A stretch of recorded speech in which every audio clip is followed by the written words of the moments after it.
Silo has a robust set of geometry manipulator tools. That's when you have something selected, whether that be an object or a component.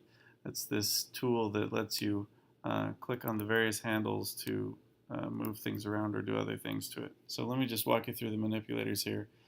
They're set with these buttons at the bottom. We've got the translate or move manipulator, the scale manipulator, rotation, and then this universal manipulator that does all of them. These are also assigned to the keyboard shortcuts Q, W, E, and R up at the top left hand of your standard English keyboard.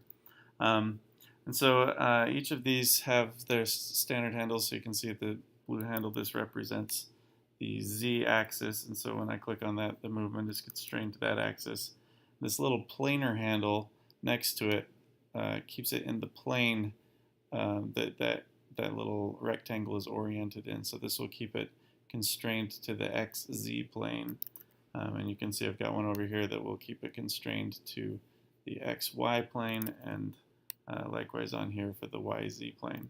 I've got the numerical editor open over here so you can see what's happening.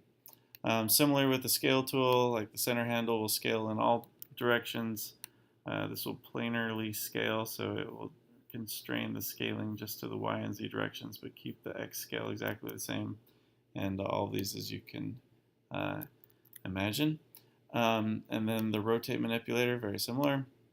That's how I rotate it around. These handles are oriented to easily show which way it's going to rotate around.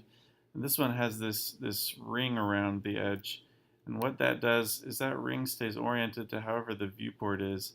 And so if my viewport is here and then I click on this ring, it'll rotate it so that it stays in the plane of the camera, basically. And if you're in an orthographic view, let me put this in viewport camera. Let's go to left orthographic view. Then that will always be in basically the plane of that view.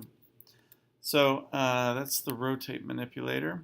And this center handle on this one, this sort of lets you rotate it in kind of any direction, emanating out from that center point.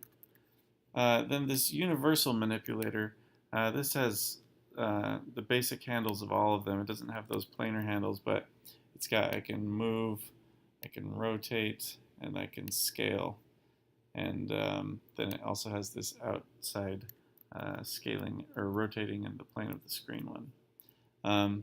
So there's also just some settings I wanted to show you really quickly. If I go to the, so in the selection, I'm going to the manipulator tool. I'm going to the options next to it that will pull up the manipulator options. Here I can change things like just the scale of the manipulator starts at 80. If I put it to 200, it'll make it giant. So you can put that however you want it, or just move the handles so that the handles are further out, which can be handy. Little pun.